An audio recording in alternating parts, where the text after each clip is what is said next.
Before we go on, Mithra here does not have one finger. Yes.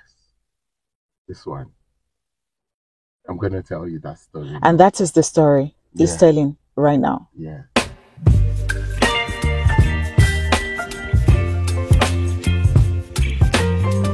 Hello, amazing you. How are you doing? Happy New Year to you and welcome to Chat Hour. I'm sure you're wondering why I look like this. So, I've got Mithra here. Yeah. And Mithra was supposed to do this interview with me yesterday. I'm in the UK, by the way. And, Mithra did not just show up, but something happened to his phone. Yeah. His phone went bad and he couldn't get in touch with me. And today I am traveling back to Nigeria. And then he just came and I said, you know what? This morning. Yes, let's just get this done. Let's just get this done. Yeah. So if you're stopping by for the first time, welcome and thank you. And if you are returning, welcome and thank you. It's such a beautiful feeling to be back here. You know, I have been putting out shorts, but I've not been putting out videos like that. So it's not like I just went away like that. But then I am back and back and back. My name is Honeypot and I've got Mithra here. Mithra right here is a makeup artist in the UK, is a top makeup artist in the UK. Trust me, you need to check his page out. I'm going to be putting it right there in the description so that you know you're in the UK. You can just go to Mithra and you just get your makeup done fantastically, and flawless. And look stunning as well. Yes. Alrighty. So I've got Mithra here because Mithra has a very interesting story to tell. And this story is going to help our minds and it's going to just help people in treating people better. And we're going to gain so many benefits from this story of Mithra.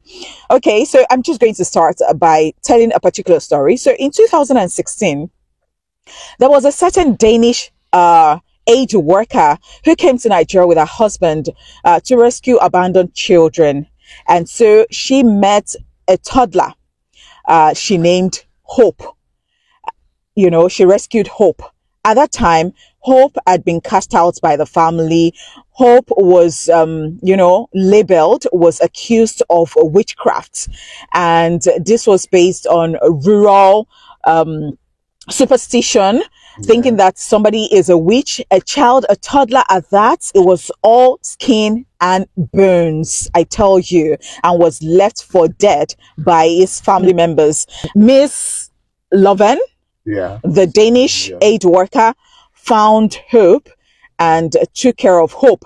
But before then, Hope had contracted so many illnesses, including worms and all that from the streets. She gave the name Hope because they were really hoping that he survived the situation. Oh, wow. That rings the bell. Hope. Yes, and he survived. He survived. Now my charity is called Hope for the Labeled Child. Are you joking? Yeah. Wow. Like, fantastic. So you just called Hope and it's just like, oh, wow, as if I knew the line. So my charity is called Hope for the Labeled Child Initiative. It's good that you mentioned that. He told me a story and I said, no, you can't just tell me the story and go away. We have to get this on camera. You actually shush me. That stop, stop wasting the story. You need to get it on camera. Yeah. Mithra, welcome to Chat Hour. Thank you so much. So you're going to pleasure. Oh, thank you indeed. Yeah. So you're going to get us into your story. How did it start? Okay. I think this is not just a story. I'm very, very careful when I'm telling this story because this is not a story of like, let's fight back or let's go beat some persons for the ill treatment they did to me or something. This is something I went through and I know how bitter it is, how dark and painful it is to go through this process. And I'm Hope for the Labeled Child Initiative is now trying to go out and create awareness, let people know that this is very dangerous, and also bring rescue to people who are going through same situations. So I was 5 years old when my father died. And when my father died, my mom had 10 children, and I'm the youngest. With 7 boys, and three girls. So my mom she was quite young. I'm still really surprised how she did it because my father died when she was like 40, I think she was 43. So how she had 10 children at age 43 43. is still beyond my imagination because now you have to take five from that 43. Yeah. So When she had you. yeah, so she should be 38 with 10 children. You get what I mean? Mm-hmm. Because my father died when I was 5. Yeah, yeah. So it's amazing. So now when dad passed, my mom was a little bit afraid. How is she going to raise these whole children by herself? Now there was this guy. I was born in his presence in our house. So I actually thought it was my eldest brother. Not until I was like 15 years old. That was when I knew he wasn't related to us. So now, he just came up and convinced my mom and my 9 siblings that devil lives in me. Oh, wow. That was a witch.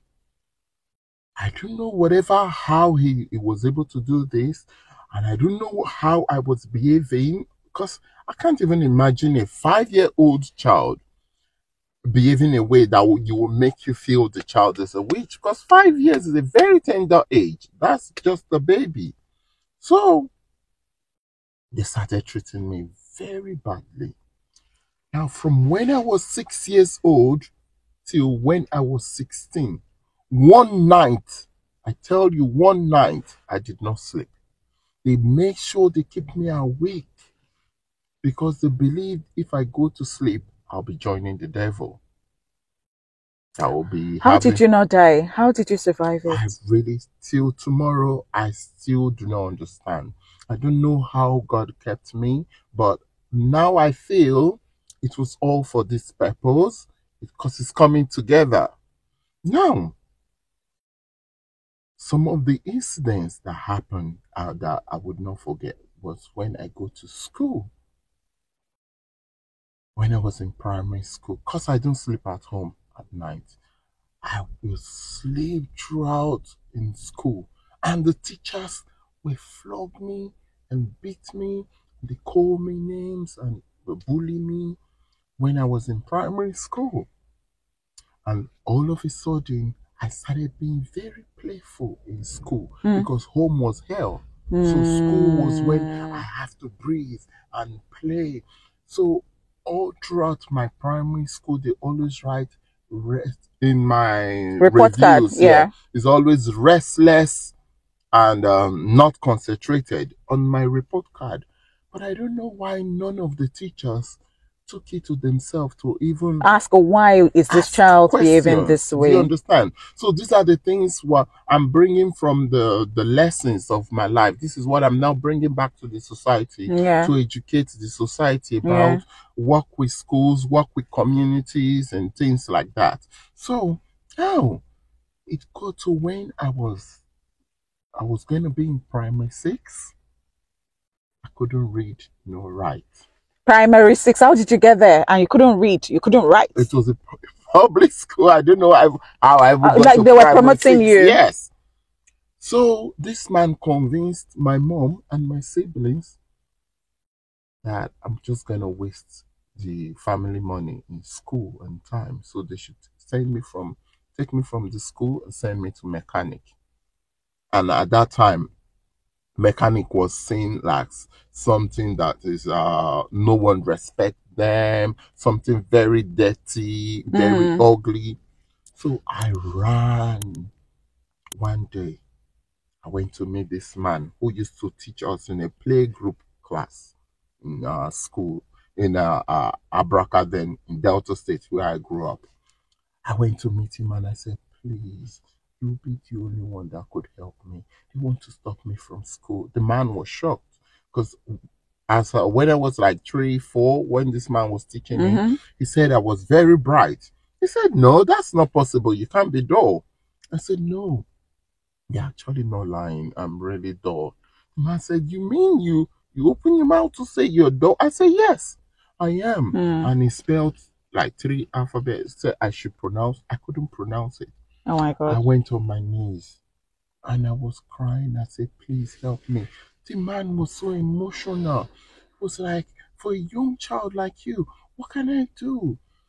My school, we don't have primary six in my school. I said, I don't mind, even if you take me back to primary two.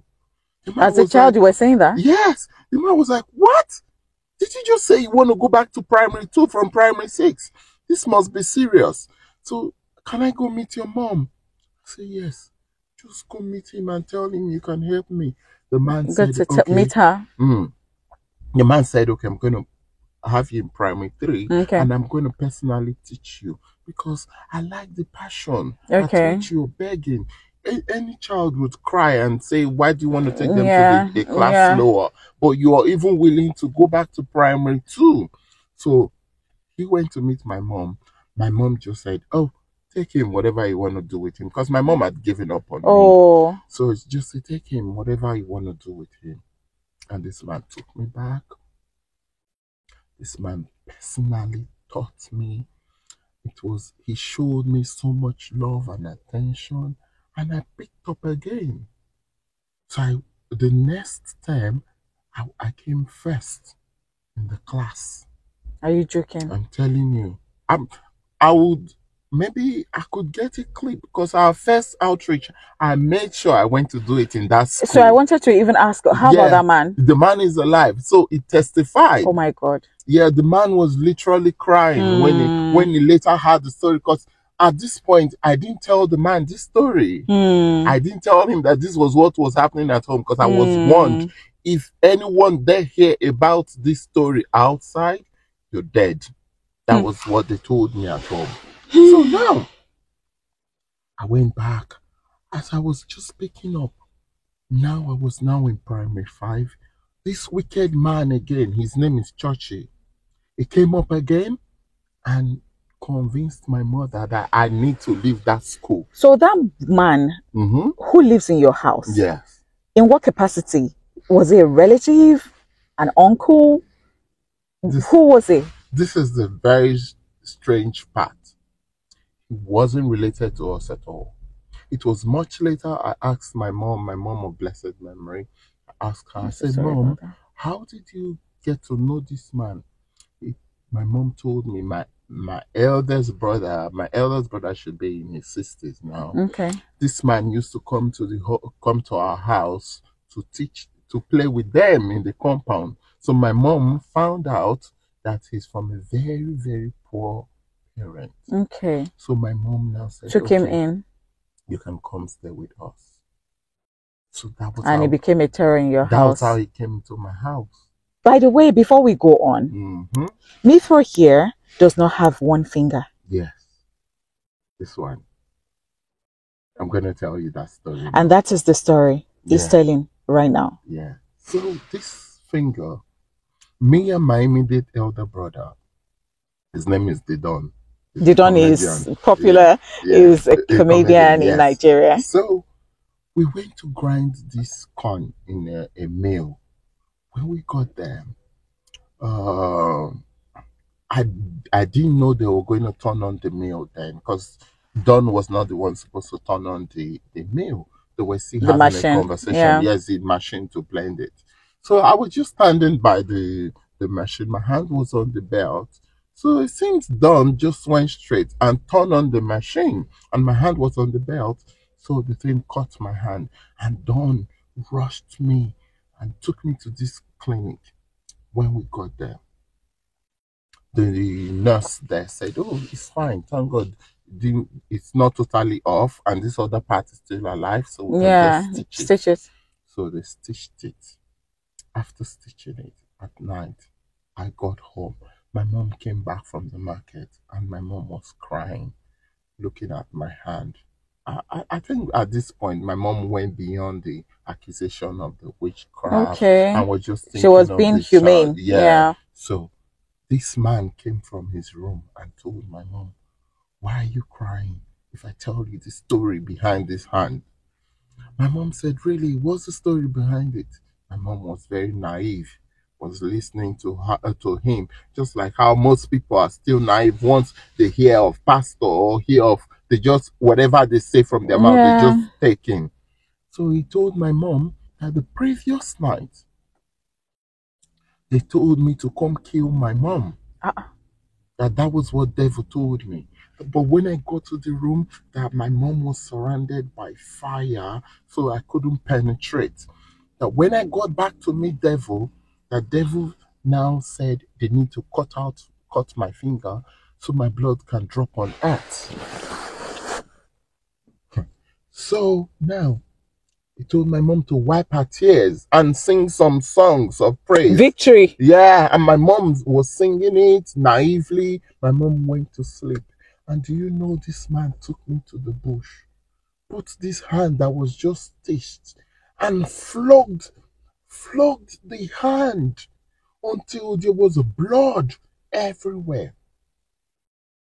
Now, at the clinic, they told me to come back, I think 7 days after, so they can take off the stitches. I couldn't go back to go tell them, because what am I going to tell them that happened to the hand? So I wrapped the hand and stayed at home, even though the hand was hurting. I was just a child. So I went to the clinic as if nothing happened in 7 days. I'm going to tell you this part of this story now. I don't think I've really shared it with anyone before. So when I got there, because I wrapped it with extra bandage, the nurse that actually stitched the hand was not on shift. Okay. The doctor who owns the Hospital, clinic yeah. was there, and he said, "What? Who wrapped this hand like this? Who wrapped this hand like this?" I was already panicking. I couldn't tell. I have not spoken. Then one other nurse just called the nurse's name who attended to me. Although she wasn't the one who wrapped it that big. Okay. Because I went to buy extra bandage by myself to wrap it to cover all the blood this man flogged. Do you understand? So it seems the heat and all of that affected the hand. Things like that. So the doctor screamed, "You mean she wrapped it like this? Just go tell her now. She's suspended." Then I started crying. I cried. I cried. I was jumping on the floor. You know how children cry. Yeah. So the doctor was trying to console me. The doctor was feeling that I was feeling pain from the hand. No. He doesn't know I was feeling guilty because it's not actually the nurse who stitched the hand. Don't forget, I was only 7. And they've already blackmailed me at home. I can't tell what has happened at home. Oh my God. So what am I trying to say now? Some children, when they do some mischievous things, there's always a story underneath. Do you get what I'm trying to say? So most of the time, parents, you have to really pay close attention to your children. There's no bad child. Most of the children, they are just trying to be defensive. So now, do you know, I carry that guilt. So what now made your hand become this? Because your finger become this?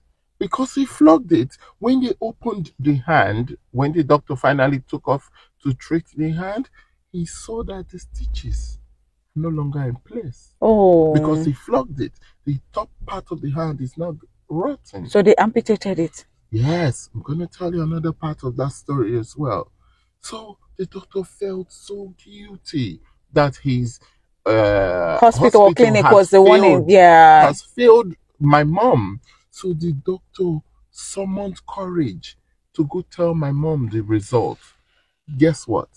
When he told my mom acted as if she already knows because of what that man said, that you are evil. That I'm evil. So he said, "Oh, I'm very sorry, madam. Your son's hand is rotten." He said, "Yes." My mom said, "Yes. You just do what you need to do." The man was shocked. The doctor was shocked. But now, what am I trying to say? There's a bigger picture. So parents really need to be more careful. Have relationship with your children. Your children are the best gift God has ever given to you. So you have to pay so much attention. That was how I lost my finger. So, more other horrible things happened. I still remember. This is something that is almost like in our culture, where a teacher would tell a child, "You are dumb," and they see it as a normal thing. Yeah. Or a mother would call a child useless, Negative or words. good for nothing. Giving children labels. You don't know these things. They go deep down and they affect the child's psychology. And once you make the home not safe, where do you want to be safe for the child? Because the home is the bedrock Yes. of the society in the first place. And once things are not right at home, where else? The child is damaged, right? Absolutely damaged. So this is why I really appreciate this opportunity, and I want to really beg every of your viewer to please find a way to support Hope for the Labeled Child initiative. I'm going to put your link in the description. They declared 3 days dry fast for me. At this time, I'm not up to 10. Because you're a witch. Yes. Ah. They declare fast for me. They beat me from 8 p.m. to 4 a.m. in the morning. They will beat me. They torture me. They torture. So now, they declare this fast for me. After 4 days, they gave me this big bowl of eba and banga soup. After eating, I took the plate, the dishes to the kitchen to wash. As I was doing the dishes like this same wicked man walked into the kitchen and I jumped. Because you would always jump when you see someone who touches you. And he said, come here, come here. I have a pot of beans here. A big pot of beans he made. He said, what did you put in it? I said, I didn't put anything in your beans. He started beating me, took me from the floor, whipped the wall, pulled me to the living room with the big. Then he went inside and brought out this big pot of beans that him himself, he cannot even finish it in 2 days. He said you should finish it. He called my siblings, and my siblings sat around me. And they said they should pray and thank God that God have revealed my mission in the house, that I wanted to kill him. After they prayed, then I said, okay, now they're going to make me eat the beans. Don't forget, I just finished 3 days fasting and I just had big bowl of eba in banga soup. And now this pot of beans. I ate these beans to the last. Excuse me, I want to ask a question. Do you eat beans now? Oh, beautiful. Because it can make you not, you just hate it. You don't ever go near it because of the experience. Exactly. So I'm actually going to tell you another story related to these beans, because I'm just trying to connect all of this to you and see children go through a whole lot. How did you survive it as a child? I must tell you. How do you not have inferiority complex right now? I had it. Oh my God, I had complex. My story, you would need a whole day for me to tell you my whole story. Unfortunately, I don't have the whole day. So I had complex. It got to a time I was literally stealing my mother's money to buy things for friends. So that they can like you. So that they can like me. So in the class, when we get to class, the first term, when school just resume, when they buy notebook, I'll look for those people who don't have their notebooks are not complete, and I will give them my notebook. Okay. Just to make them like me. Then when I get home, they will beat me. But I didn't mind. I didn't mind if they beat me at home. I just wanted to gain attention from my friends, because I know I've already lost my family. So I was trying to create a new set of family. So I had complex. It actually got to a time I knew this. I wasn't really getting the attention I wanted to get from my friends. I think when I was 14, I now had to organize children's choir in church. because I felt that was a way I could get people to relate with. So I went through a whole lot of trauma. I Hmm. don't want to skip this beans But situation. I want to really tell you because I've mentioned I'm going to say it. Now, after this beans incident, there was a time I went to see one of my some people I managed to get as friend, and their mother said, "Okay, we should come and eat," and they brought beans, and I was tears crying. started coming down my eyes. I cried, and the woman was like, "What's wrong with you? I just gave you food." I said, "No, I don't want to eat beans. I don't want to eat beans." And the woman said, "You're such a naughty child. You're such a useless child. I gave you food. A child is meant to eat whatever they give to them." Do you get what I'm trying to say? Oh. But I couldn't tell the story behind me don't want to eat beans. You get what I'm trying to Yes, say? yes, yes, yes. So now this little the people, I'm a little bit teary because I I just know. imagine It's so a emotional. child is going through this process, this very dark place I went through. I This is why I can't even sleep. All I'm thinking about is how to make this charity go out and rescue every single child we could. Now, the woman banned her children from Playing playing with with you me because she because thought I'm a you were bad child. an ingrate. I'm ingrate, I'm a bad influence, and things like that. So the whole society failed. No one could come to my rescue. And get to the root of the reason you behave the way you Yeah, behave. why? How can you give a child beans and the next thing the child starts crying? You're supposed, at least, we should sit down and think. We should. So, this is what I'm trying to say here. Parents, they only want their children to listen to them, they never spend time to listen to the children back. Hmm. You ask a child, "How are you?" You expect the child to say, "I'm fine, thank you." Can you Hmm. please listen and hear what the child is going to say? The child is failing mathematics. The next thing you say, the child is dull. No, you need to ask questions so we know where we can bring help from. So these children, they stopped playing with me. Hmm. That I got really heartbroken. So I started dealing with heartbreak from childhood. Hmm. So I know all the trouble all of this brought.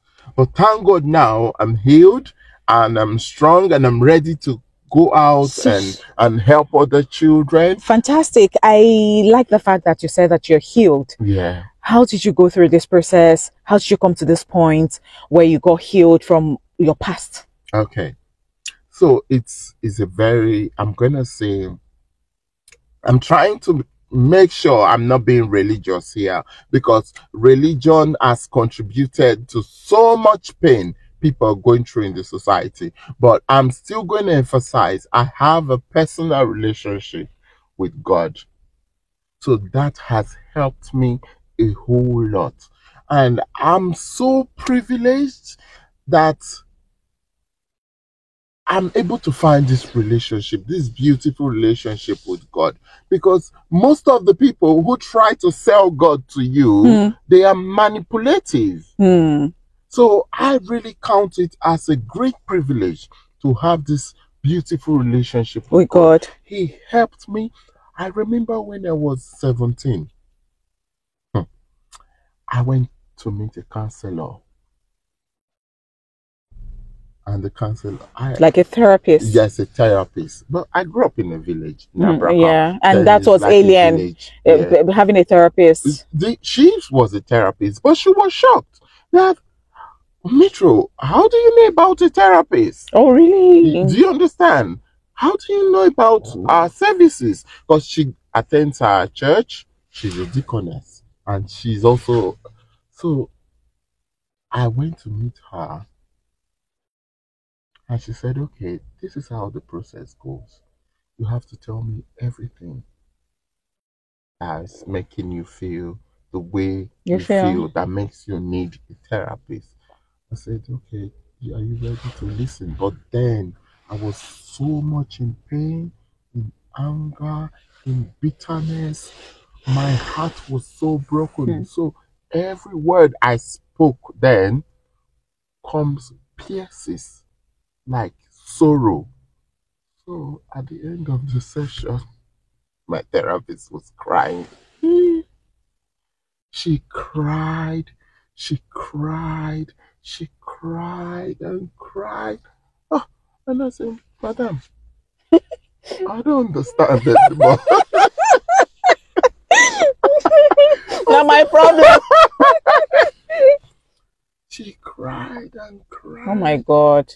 And she helped, women, when the Yeah, matter then is very serious, yeah. She they, held her hand they to her put chest. Yes. hand on their chest. No, they tucking their hand under their breasts. Breast. And she was like this. Oh. So I said, okay, ma, I'm going home.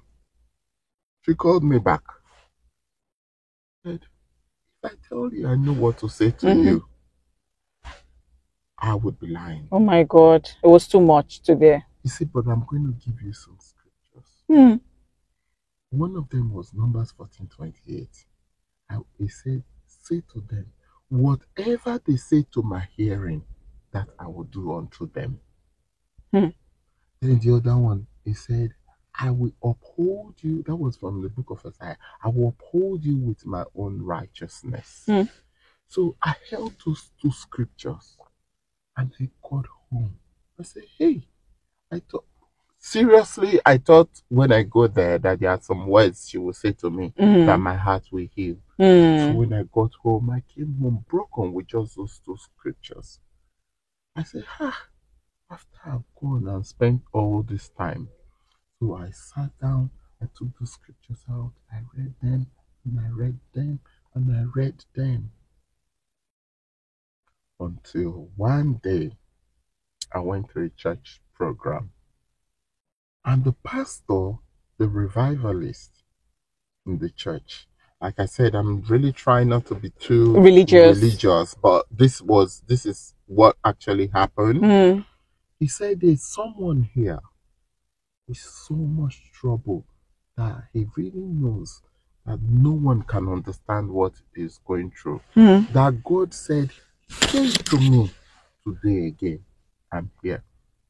And I laid down on the floor. I was 17. And I screamed. I said, God, God, I have so much bitterness in me. You know what I'm going through. I don't need to explain to you anymore. Please, please help me. Please help me. And that was it. That was how I felt a strange fire hit my chest. And that was how I got relief. That was how I got relief. That was then from there, and I started picking up books, reading books. I read Battlefield To help of your the Mind. confidence. Yes, I read Battlefield of the Mind. I read several books like that, and they helped me. Even till now, I'm still reading books. So it now brought me back. That's how I got healed.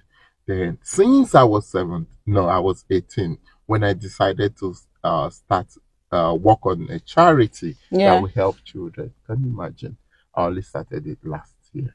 Well done, Mithro. Thank you so well much. done. Like you've been through a lot. As a child, I didn't go through any trauma. I was brought up in love. We weren't rich. It was just an average family, but it was close knit and it's still close knit. So I can't relate to being treated that way. But then I really empathize with you going through all of this, because even me, I was thinking, how did you not die? Because those beating, hitting you against the wall, and did I tell you there was like I said, I can't even share the whole story. They tied me on a tree and put fire under me. No, you're joking. Yeah. Oh my God. See, Now, I want to ask again, listen, how did you not die? listen, Did you die and reincarnate? listen, I'm going to tell you this. This sounds very, very far.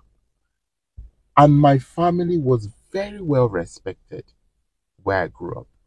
No one suspected that this was going on. Wow. So now, while I'm saying this, you might be saying this cannot happen.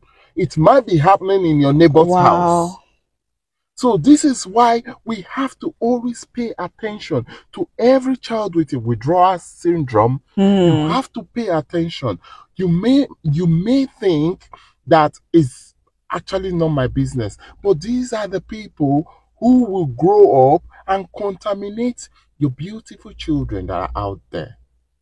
The ones that have complex. You can imagine if I've grown up with complex now, and I see someone blossoming, all I would just be doing is to pull the person down. To pull the person or down. You start doing what they have done to you to other people, because that happens. Yeah, that's the chain of trauma.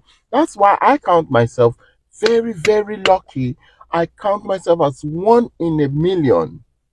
And this is why I'm really begging everyone to join me, to use my voice. Let's reach out. Let's save these children. The children that are not doing well in school. It's not because their brain is not sharp. It's because someone is tampering with. Can you believe our first outreach I went for? A child came to meet me because I was telling them, speak up. Speak up. You have to speak up. If anyone is treating you. And a child came to meet me later, not during the question and answer time, and said, sir, what if your older cousin is having sex with you and you spoke up to your mother and your mother said, don't let anyone know? And that is the problem. What do you because of what the society will say, then you sweep things under the carpet. carpet. Now that child, I held the child, and the child was trying to play a smart one. And she said, no, it's not how. I'm not the one. I'm just asking for someone. But I'm keeping an eye on that child. So what am I trying to say? We need everyone. Please, I beg you with everything. I could beg you with my blood. Could you please join me on this journey? Let's go on and rescue children and make a beautiful society. I'll be very, very grateful. I told you how I changed my name. Oh, tell me. Yeah. So they didn't give you Mithro at all? No, it was me because I was being traumatized by the name.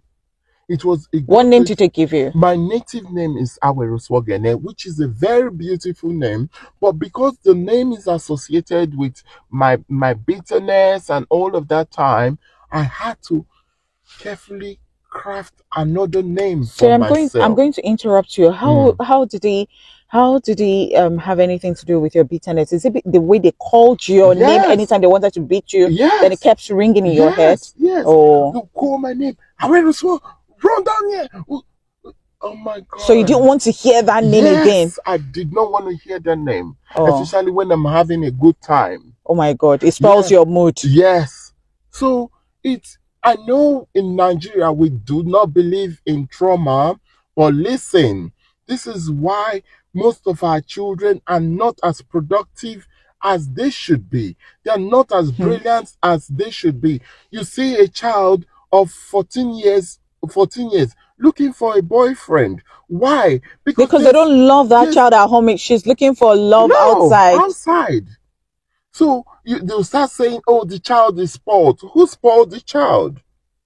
It was you who got the child. It's the parents who sees love from this child. Most parents will say, oh, but I worked so hard. What are you working hard for when there's no relationship with the children? Yeah, this is a conversation we really need to have. Yeah, I know. I know that's I know, right? I know, but it is really needed. But you have even given us like your conclusion already. Telling the parents what to do when they see children like this and how to love their children too. And as I said earlier, the family is the bedrock of the society, and if we don't take care of that at that level, that we now have stupid children, naughty children, children who are not turning out Naughty to be children become naughty adults. adults, in the Yes. society, that the society will have to deal with at large, and that will not even bring us anywhere at all. And that is perhaps the reason we have crimes and all of these things that we have, just because some people did not pay attention to their children the way they were supposed to pay attention to their children. Sorry to cut you short here. You can imagine if, when I was 14 years old, if I had spoken to a cultist, oh my God, and told the cultist what I'm going through, and the cultist promised me revenge, would I not be part of that cultist? You could have even wiped your family away, yes! because you felt that, in fact, so they dealt with you. This is where it comes from. You touch the child's confidence, the child goes outside to look for confidence. Wow. You see where the chain is coming from. Yeah. So I want to ask again, or I want to ask, I've not asked before. What was the relationship with your mom before she passed? Did you eventually get to make up with, and then your siblings? I love. If I show you the picture, if I show you videos, clips of me during my mom's funeral, you will be surprised. I respected her. I loved her so much. Thank you so much, Mithru, for sharing your story, for being so vulnerable here. It's something that I don't even take for granted, because some people cannot even still talk about what they've been through. I really want to say thank you to you for coming on Chat Hour, and I really do hope that people will learn from this and will start doing the needful, because why bring children to the world if they are brought here to suffer and for all of these things to happen? Labeling is totally bad. So if you even still do it unconsciously, I think we should stop. And labeling goes as far as maybe seeing somebody who's slim and then you say their name, but then you want to refer to them and you say, oh, that one like broomstick, sometimes some people don't find it funny. They don't like all of this names that people call them their real names. You see somebody that is on the big side and you say, oh, fatty bum bum. Some children don't like it. It affects them. Yeah. So I'll just say a very big thank you to everybody for being a part of this episode. Do not forget to subscribe. Yeah. If you really like what you see, you want to be here, kindly subscribe. And do not forget to click the like button too. Thank you indeed. Just click the like button. All right, thank you indeed. All right, till I come your way again, let's the conversation continue.